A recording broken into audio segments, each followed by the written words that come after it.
Hello and welcome to Ice Dice. My name's Evan and this is Mike. Hello! And today we're going to do our Post-GenCon report. You had a good time at Gen Con, right? Always fun. It just keeps getting bigger, but they can't pack any more people into the dealer room. But it's, but it's not, when the dealer room gets full enough, it doesn't get crazy full because people go, so it's manageable still. It is. The one downside is people with bags, and in particular backpacks. The backpacks always sometimes are a problem because it's fine when people are walking forward, but when they stop and turn to stop at a booth, their backpack is sticking out in the flow of traffic. Just as detrimental as the backpack of cosplayers who are unaware of their enormously oversized weaponry. No, I like the cosplayers, but I did notice most of them stay out of the dealer room. Just because they know it's crowded. So yeah, overall it was a good trip. So we're not going to talk about everything we played. I probably played, 15, 18 different games I tried. We're just going to talk about 10 of them. Mm-hmm. And we actually didn't have a lot of overlap between our lists. No, yeah, I demoed a ton of games too. I only had a couple of scheduled events, but I demoed a ton of games, played a lot of games with the wife, spent a lot of time in the dealer room as my want, and it was great. Yeah, so we'll talk about 10 of them a little more in-depth, and then just quick little blurbs about a few more. Talk about our favorite things and our disappointments. Mm-hmm. So let's get started. First game is Codenames from CGE Games from Vlada Chadel. It's a party game, and the way this game works is that there is a grid of words out there, and you have one person on each team who's a clue giver, and everyone else on the team is a guesser. The clue giver has to look at those words and try to get their team to guess their words. Each team has to guess either 8 or 9 words, so you want to get your team to guess more than one word in a turn. What you do is you look at the words and you give a one-word clue and a number. The number is saying, here's how many cards the clue giver believes that clue applies to. Then the guessers guess one at a time. Mm-hmm. They guess one. If it's right, they mark it with their team's token. If they guess wrong, which wrong would either be a bystander, in which case your turn's over, the other team, in which case you just gave them one of their tokens, or there's one that's an assassin, and it will immediately lose. If you manage to get all of them correct, you get to take one free guess, and you just keep playing back and forth until one team has either hit the assassin and lost, or they guess all their clues. Mm-hmm. So what do you think of this game?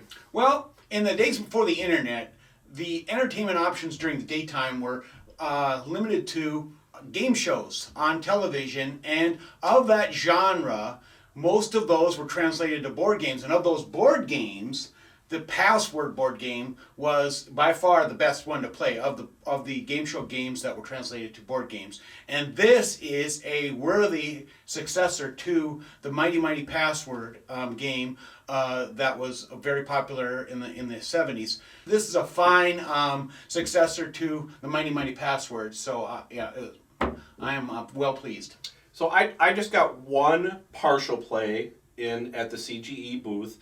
And I kind of liked it, but we're going to do a full review here in the next coming week. So we are actually going to be playing this in the next week. So I'll have a better idea then. My concerns are that it might be too hard for some guessers, clue givers, or that it's only fun to be the clue giver. Because I was a guesser, and I was like, well, this is okay. But so tune in a week or two. I'll try it a couple more times, and I'll let you know what I think. But my initial impression is positive. So the next game is Portal, the Uncooperative Cake Acquisition game. I didn't even know this was going to be there, but of course I was interested when I saw it because Portal's one of my top 3 computer games of all time. The way this game works is that you lay out all these rooms, which are tiles, and you have a team of test subjects for you.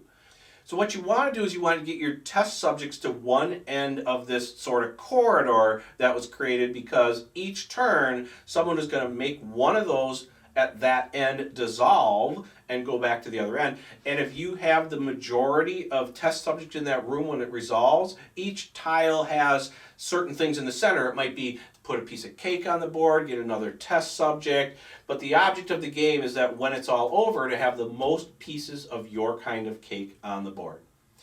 So did you see this at all there? Or? I didn't see it, but I do know of the Portal because of the famous phrase from Portal, which is the cake is a lie, right? That's right. Yeah. That's the phrase. And there are, and I saw the components on this, and there are actually miniature little cake slices, are there not? Well, there are. And then so that's not a lie. That's nice a thing. Pieces. That's a thing. But the title is so funny. Is it a funny game? Is it funny? Well, not really. But they do have a sense of humor. The box looks like it was designed in the 70s.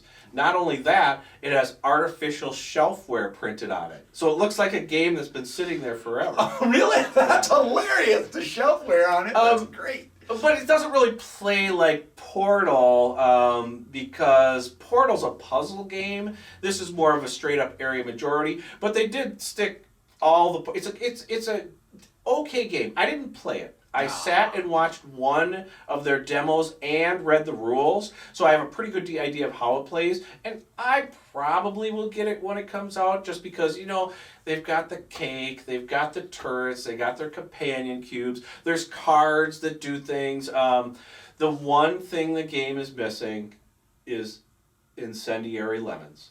I just wish it had. You don't know what the incendiary lemons are? I just know the cake is a lie. I've seen people with the t-shirts.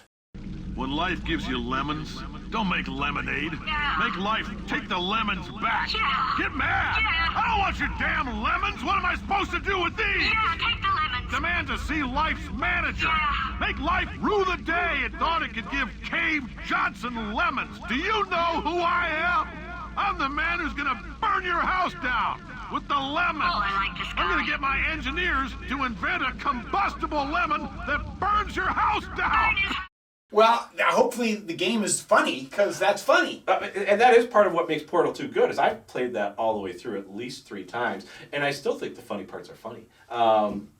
Yeah, I don't know. I mean, they do have the quotes on there and stuff, but it is kind of more of just like, hey, we got this game, let's put a Portal theme on it. From what I saw, it looks okay, though. Mm-hmm. Okay, that was Portal, the uncooperative cake acquisition game. The next game is Survive Space Attack. This is from Stronghold Games, a 45 to 60 minute space survival game. If you're familiar with Survive, this mostly works the same in that you have, instead of an island that will be sinking and you're trying to get your guys into lifeboats and get them off, it's a space station and you're getting them into escape pods and trying to get to I think it's the wormholes or something like that.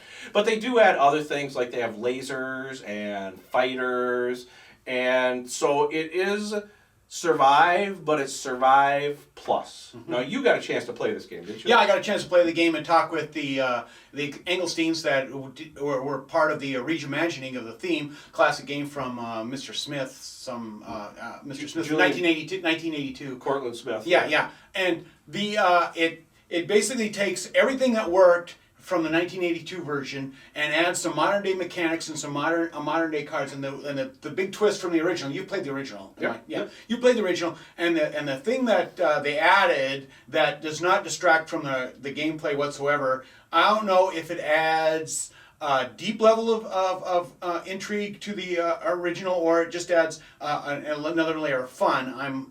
I have it in to play it a couple more times. But instead of just the monsters just being generic attack everybody monsters, one of the things you can do is use some of the components of the game to control the monsters and then distribute them around people that you don't like, which is kind of fun and funny.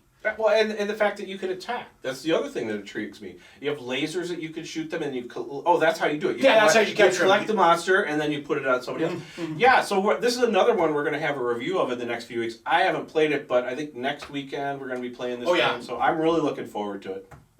You bought it there, too. Oh, yeah, I bought it, had signed, the whole spiel. Yeah, so positive experience for Mike. We'll see. I'll check our review to see if I like it as much as he does. So Survive Space Attack.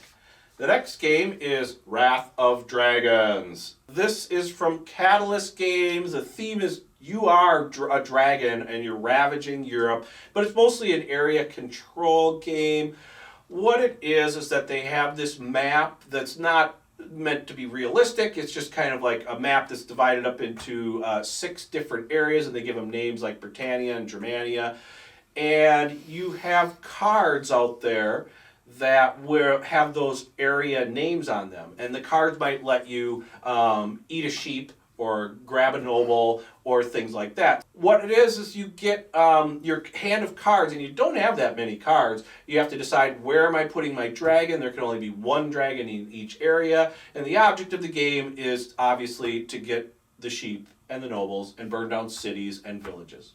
I did get a chance to play this, and I'm kind of reserving judgment right now. I thought it was pretty good, but it's a very Euro-y game for its theme. You know, I mean, it's got a kill and ravage Europe theme, but you know, it was all right. I just kind of have to see how it plays out. The really thing that kind of drives the game is that hand management of your cards, and that's a drafting thing. They get like 5 of them out there. I think we played with 4 players, and there were like 5 cards, and you choose cards. So sometimes you get a hand of cards that's difficult to do things with. You can always do something. They have also in the center, they have a hexagon that has the various actions you can take, and that will rotate around the board, and you always have a card that says, take the action that's pointing at the hexagon I'm in. So that hexagon in the middle, does that act as a rondel? Nope. What it is that most cards are like Germania, attack a town.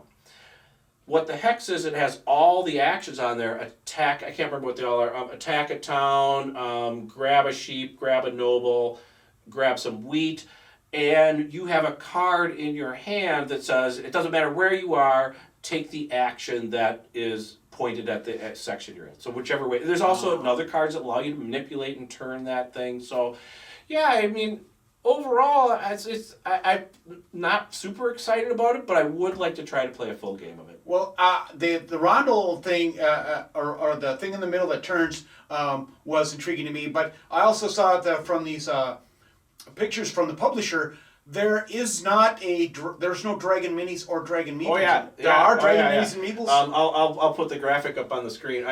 This is a picture I took. I'll see if there's a better one. Oh yeah, if you look right here, see there's the blue one. There's the orange one. They're ginormous. Oh, they are. Yeah, they're big. They're all right, big Dragon Meeples then. All right, I didn't see that. Yeah, I think I played this on, maybe it was Saturday, but they were sold out. So. I don't know when it's being released. The last thing is I like the idea of, you know, where you're the monsters and you're crushing other people, because of the cooperative games are all, let's save the town, and this one you're all dragons. Let's just crush everything, eat, crunch. That's fun. It is. I get you get the cards that are like, oh, double attack on a town. Yeah, I want that. Because you also level up your dragons. Oh. They go up to 3. They go up to 3 levels. So there's certain things. If you do destroy 3 villages in one turn, or get 1 of each resource, or things like that, you get to go up a level. It'll be like give yourself more hit points, be able to move, so you can do some actions in one. And that's actually a good one, because again, you're limited by your cards. So if you get the one that you level up, and it's like once per turn you can do stuff in this territory, then move 1 to adjacent one. There still can't be somebody in there. But there's a few other things. There's roles the dragons take. There's a worker placement element, like who gets to pick the cards first, who gets to attack first, and there's another one that allows that dragon to go into a territory and other dragons in. So there's a lot going on in the game. All right. Yeah, we'll have to see when it gets released. I have no idea when the street date is. That sounds like I play it. So that's Wrath of Dragons. Next is The Village Crone from Fireside Games, designed by Anne-Marie DeWitt for 1 to 6 players. And the theme of this is that you're witches competing to control a village.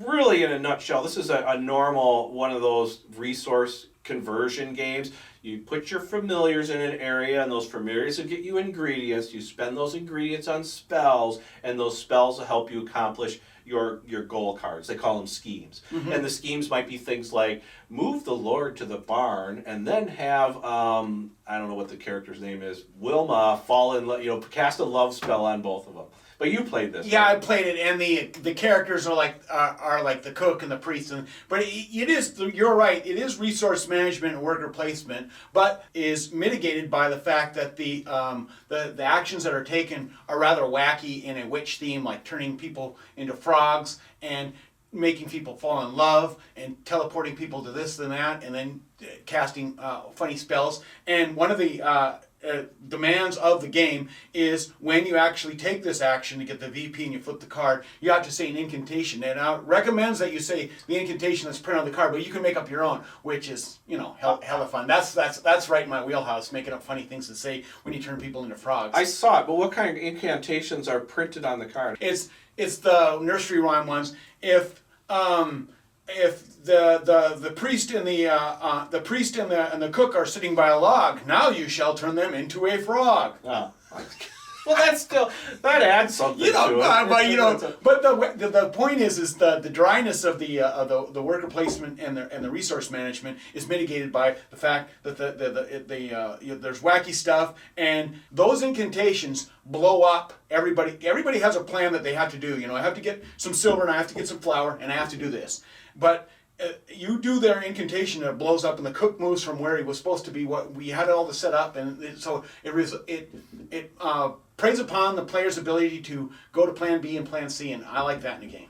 Well, I will play it, but I just read that and I'm like, oh, I'm not too excited. But you're right in that the theme does take away some of the dryness, because you're turning people into frogs, you're making people fall in love, you're saying spell incantations. Yeah, that does seem. I like making people fall in love. Yeah. So these components are not that great, but this is something that's interesting. I wonder if it will becoming more is you can actually go online and get the schematics, is that what they call them, to print 3D models if you have a 3D printer. He's gonna make me do that. Really? Okay, so this is a game I will play, but I'm not like, ooh, gosh, I really want to play this game. We liked it a lot. Oh, well, I'll have to give it a try. So that was the Village Crone. The next game is Discoveries from Ludenout Games by Cedric Chabosset, I'm not sure. 2 to 4 players, exploration. The thing about this game is it's the same, if you saw our preview, it's the same publisher, designer, and artist that did Lewis and Clark. The way this works is that it's a dice placement game, and what you'll do is you'll roll your dice, you'll put them in your little, your pit, I guess. I don't remember what they call it. But on each turn, the interesting thing is that you can only spend one die face type. For example, one of them is horseshoes. So if you have 3 horseshoes, you can spend all those, but you can't spell any other die type. But what you're trying to do is journey. They have cards that represent journeys. It'll either be river movement or mountain movement. And that's the main way you get points, is you're trying to string together actions to be able to complete these cards. And then there's other things. There's Indian tribes that give you special powers. There's things you can do to manipulate the dice. But you played this. Oh, yeah, I played this game with you. Yeah. Mm-hmm. The intriguing part of this, and Evan and I are both big fans of the original Lewis and Clark. Evan's a bigger fan than I am, but we still like it, and we really like the graphic designer of this game. And the graphic designer of this game, this is just as pretty or even more pretty than the original. But I got a little bit frustrated because it wasn't inherently obvious the mechanizations in order to how the system works. The engine that generates points. But in playing it, once it clicks in this, and this is high praise indeed, because this is why I like the Rosenberg game so much, is this is how it kind of works. And the Rosenberg games, the intriguing part of that is I want to figure out the engine and then maximize the efficiency of the engine. So instead of being frustrated after playing this, I immediately wanted to play it again. And any game I immediately want to play again means it's probably a good game. It might even be a perennial favorite game. So I don't know. I'll play it again, and it might be great. I did end up getting this game there, and it was kind of odd because like on Thursday and Friday they're like sold out, and they're like they get 100 copies a day, and I was like, oh, I'm not somebody to go line up at the door and rush to a place. I usually show up like 10:30 instead of 10 o'clock. But then it was like Saturday afternoon, like 1 o'clock, and I saw a guy walking with a box of it, and I'm like, hey, where'd you get that? And he's like, oh, they're getting 100 copies a day. I went in there, and they still had stacks of them. For some reason, it sold out on Thursday, sold out on Friday, but Saturday, there were still a bunch of games there, so the amount of people excited for this must be fairly small. But I do like it. I'm not quite sure I'm sold on it as much as I am on Lewis and Clark, but one of the things I liked about Lewis and Clark was that maybe the individual mechanics were not unique, but the combination of deck building and spending your cards for resources and the race part and your boat having to come back if it's too overloaded. Overall, I thought it made for a unique game experience. And in this game, I'm impressed with the designer because the gameplay is pretty much nothing like Lewis and Clark, but it's still a unique and interesting gameplay experience. We'll go into more detail. This is another one we're going to do a review of. Mike's only played it that one time, and I actually made it a shorter game because we were just kind of sitting around. So this weekend, we're going to sit through and play it through again. But yeah, overall, I mean, this is probably the game I like best out of all the games I played at Gen Con. So that was Discoveries. Next is Flip City from Tasty Mr. Games. It's a 30-minute town building game, and the way this game works is there's really only 5 kinds of cards, but they're double-sided, so really it's 10 kinds of cards. But it's a press your luck game in that you'll have, and a deck building game. Mm-hmm. So you'll have your deck of cards, and you can see what the top one is. And then you play it, and then it might give you some gold, and then you sometimes have a special ability, but you could keep playing your cards until you get 3 cards that have a frowny face, or actually it's a dead face on there. If you get a bad face, you get 3 of them, you lose. And where the press your luck comes in is that one of the cards that starts out in your basic deck is, if this is on the top of the deck, you must play it. And it's got a frowny face on it, so if you've got 2 out there, you reveal 1, oops, I just revealed that.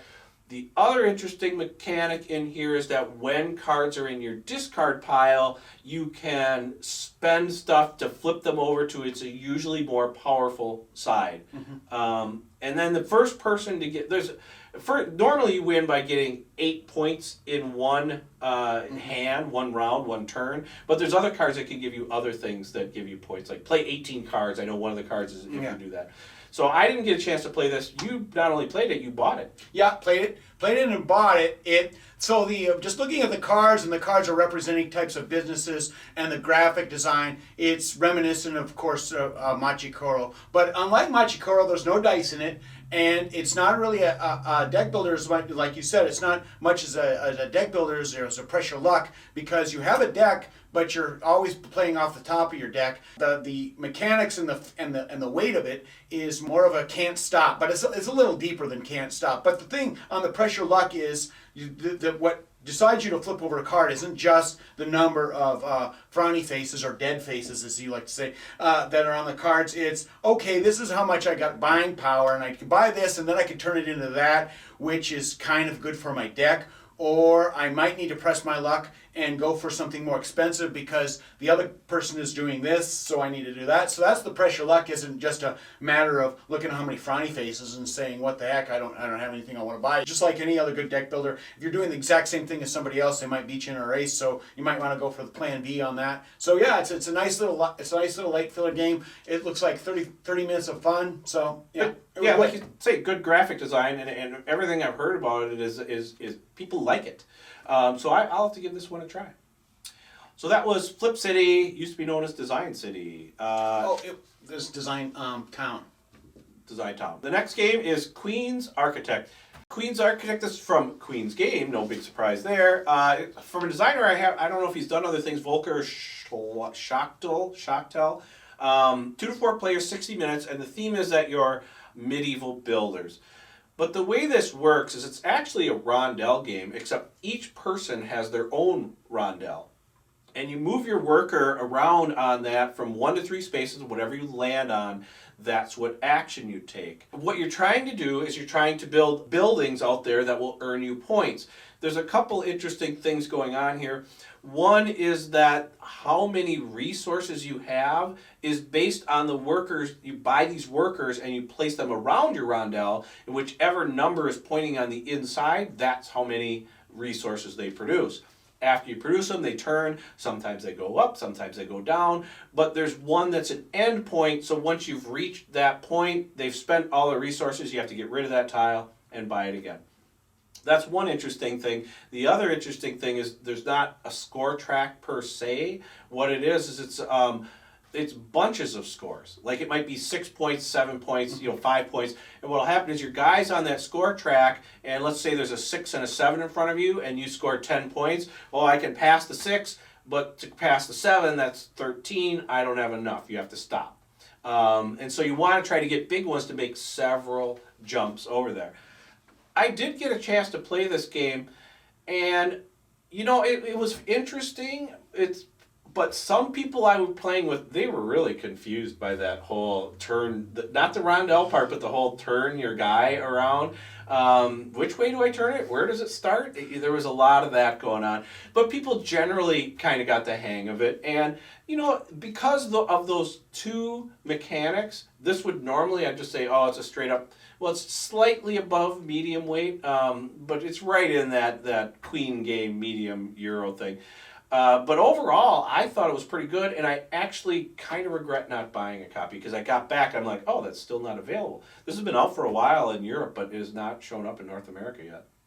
It's Medieval Craftsman's game, and if it had cubes, that would have been a downfall because the Medieval Craftsman.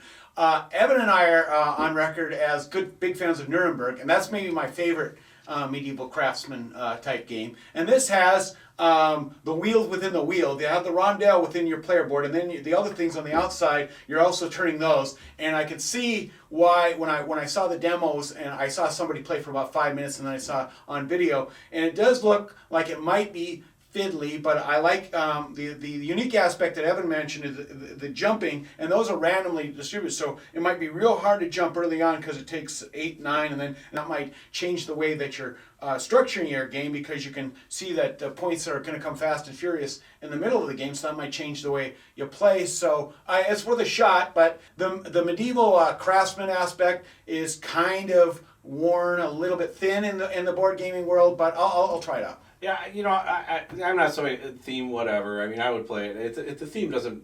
It is pretty abstract. You really don't feel. One of the things about it is that as you're building and you go, you need to they'll have a minimum amount of resources you need to spend to actually put a building on there. And let's say it's 10, and it requires the glass blower and the iron worker.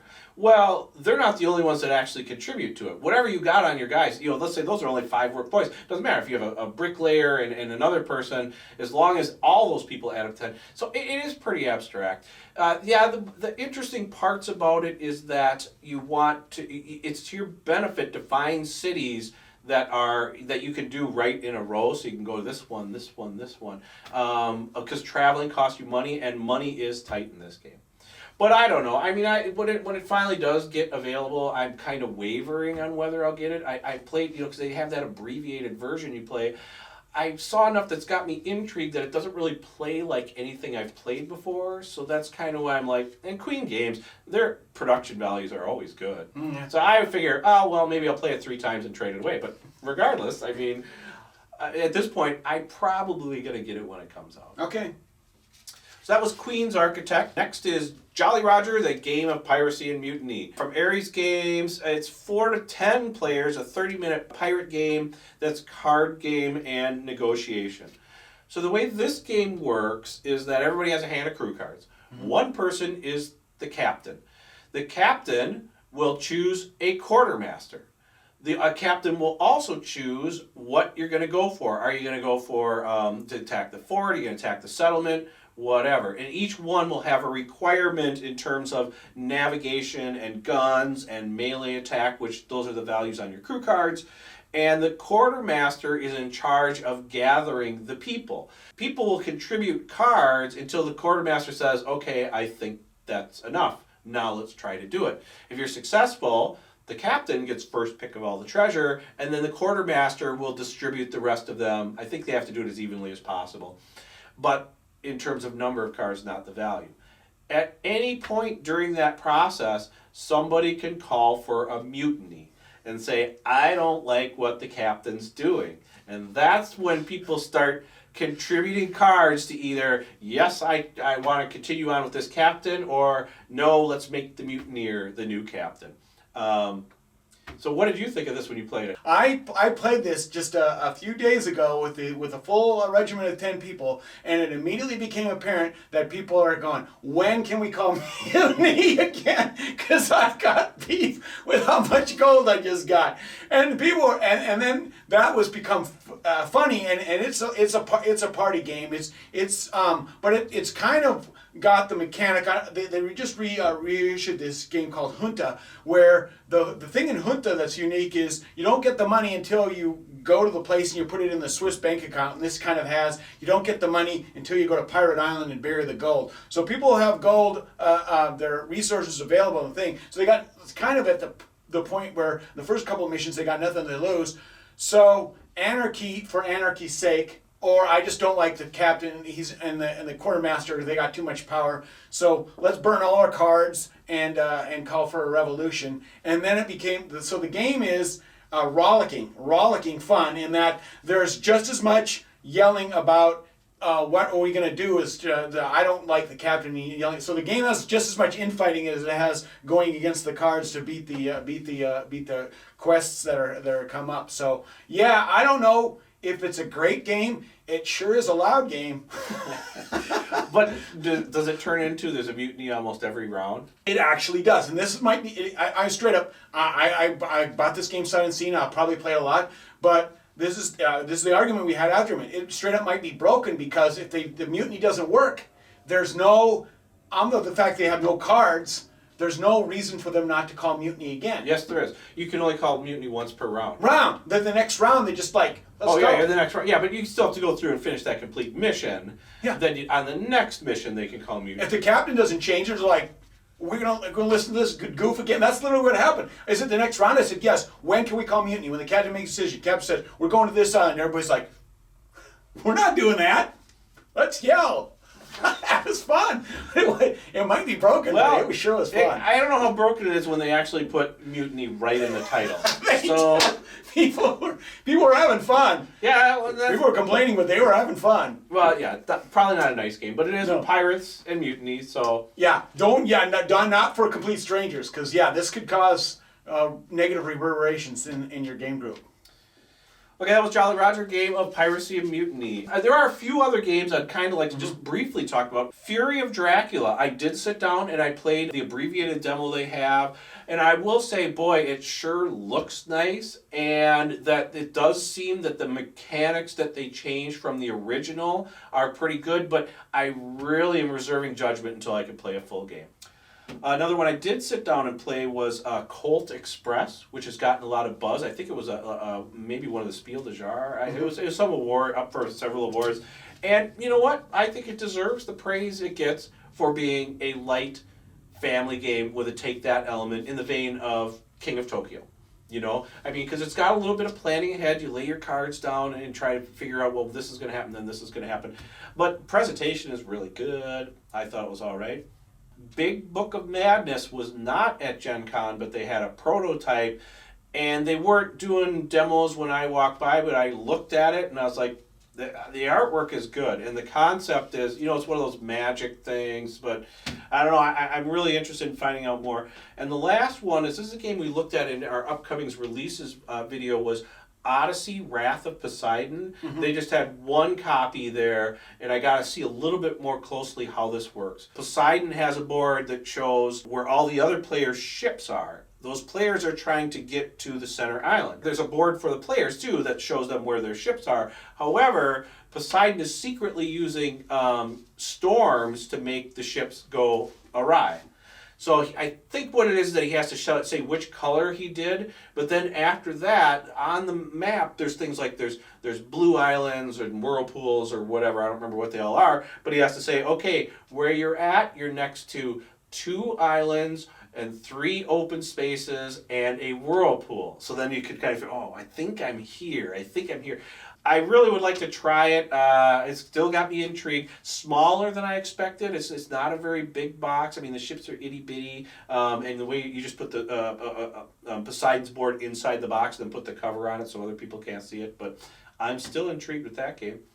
Any other games you want to mention briefly? A couple real quick is King is Dead. I sat down, the board looked nice, and we were playing it, and we demoed it for 20 minutes, and all these lights went on in my head, and I went, hey, is this King of Siam? And he goes, it is King of Siam. So I really like King of Siam, so that was something. And I played the Hotness as well, which was Champions of Midgard. Champions of Midgard, not thematically, but mechanically, is the same weight as and scratches the same itch as Lords of Waterdeep. The allure of that is to worker placement, but that worker does something and triggers a series of things that are beneficial for you. And this has that, except for a lot of fightings, and there's a lot of places that you can place your guys, and you can buy additional cards to place your workers, and you roll dice for axes, and that's fun. Okay, the next is Flick 'em Up, but Flick 'em Up might be in the realm of more fun as an activity than a game. So I'm still reserved on Flick 'em Up. And the last one I'll mention is Viceroy, and I did not play that because I was going to sit down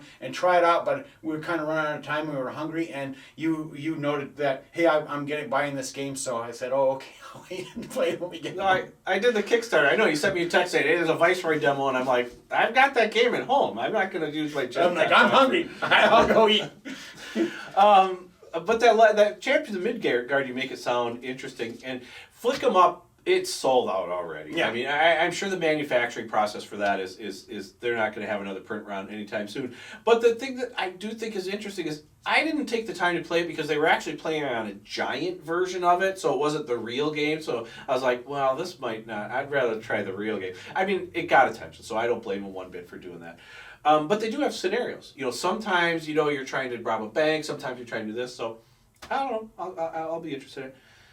So what besides any specific game would be your favorite part of Gen Con this year?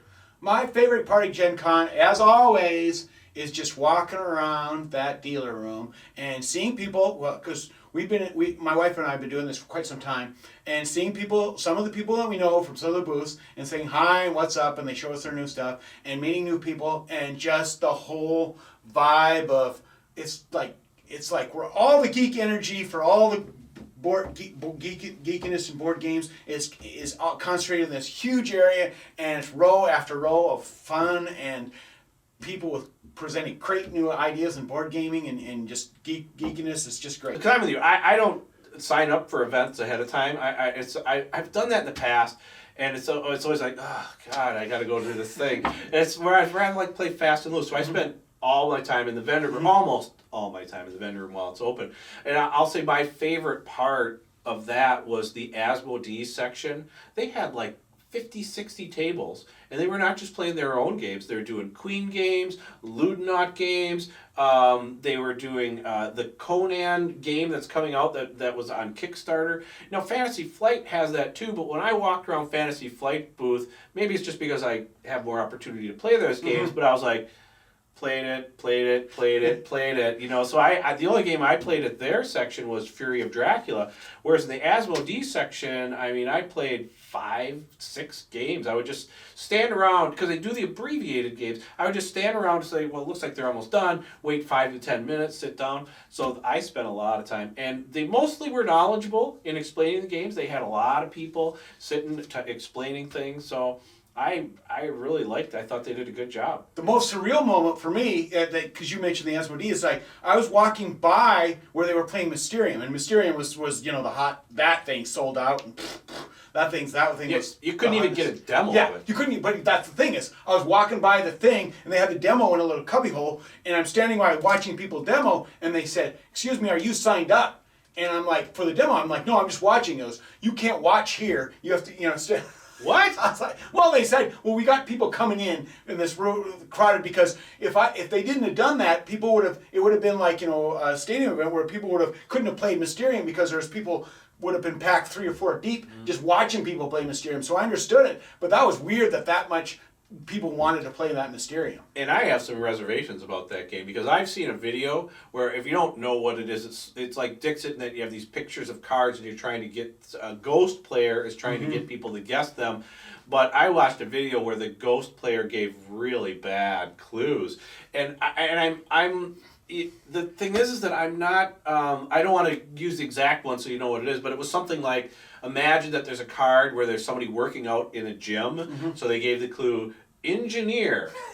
And it's like, wait, what? Engineers drive trains. That guy's training. And then it's like the kind of clues that make sense once you know what card they're talking about, but to make the connection between their card or their clue and the card, I was watching this video, I'm like, oh my gosh, that would be bad experience. Yeah, I had a bad ghost too. It was not good. Yeah, so anyway, I got to give it a try because I do think it's Dixit with a purpose. So, yeah, there's a lot of games like that where the clue giver can kind of ruin a game, so I'll give it a chance. How about the biggest disappointment? Well, my biggest disappointment is dice as worker placement. I played a couple of games that had dice as worker placement. They were highly rated. Well, highly rated the booth, and I was less than impressed with both Architects Inc. and Dice Artifacts Inc. Artifacts Inc. Keep saying Architects Inc. Artifacts Inc. and Dice City. Dice City is a fine little thing, but each person has their individual grid of boards. So you roll the thing, and the colors, the numbers go across, and then the colors go down. So you roll the dice, and if it's a colored dice, you put it there, and that's what you get to do. Which is all well and good until once you place the dice. The downtime is you're waiting for everybody else to go, and there's nothing to do in your downtime. And that's also the bad thing with Artifacts Incorporated. It has a huge amount of downtime while you're placing your dice, and it's not like the dice's worker placements. They're trying to do anything super unique with it. And it's obviously, if it's a higher number, you got to go to a different place. But yeah, those were a little bit underwhelming for me. And that theme or meme of the dice's worker placements is I used to be a big fan of it, but Kingsburg was 2007, so it's been a while since that was hot new mechanic, and so it treads a little thin. I think on it's that. going forever. I think there's a lot of good dice placement games. It's just like there used to be no worker placement games. Now there'll always be worker placement games. Oh, okay, I got you. But just I guess those two that underwhelmed gave it a negative light for me. I will say this. I don't remember who the manufacturer of that Artifacts Inc. is. And they also had another game, I think, called Down Below. I'll put up the actual name of it is. But that was a disappointment for me because both those games I saw at some point on the Board Game Geek hotness list, and you could not even get anywhere near those games. You could stand over and watch people. You actually got in an Artifacts Inc. But what they did was they had it set up 2-hour blocks every day. You had to sign up ahead of time. And I was like, well, that gives you what? 4-player games, 16 people a day, so 32, 48, you're talking 60 people get a hand on your game because they were playing the full game. 60 people out of 10,000 people. My advice is don't play the full game. Asmodee, Fantasy Flight, almost everybody, they would come up with a shortened version of the game so you could cycle people through in 45 minutes or an hour and double or maybe even triple the number of people you get on your game. But that wasn't my biggest disappointment. What was your biggest disappointment? My biggest disappointment is that R&R games, I saw, they have Panda Head, which we actually, we talked about it, but it's a trick-taking game, and I'm a big fan of trick-taking games.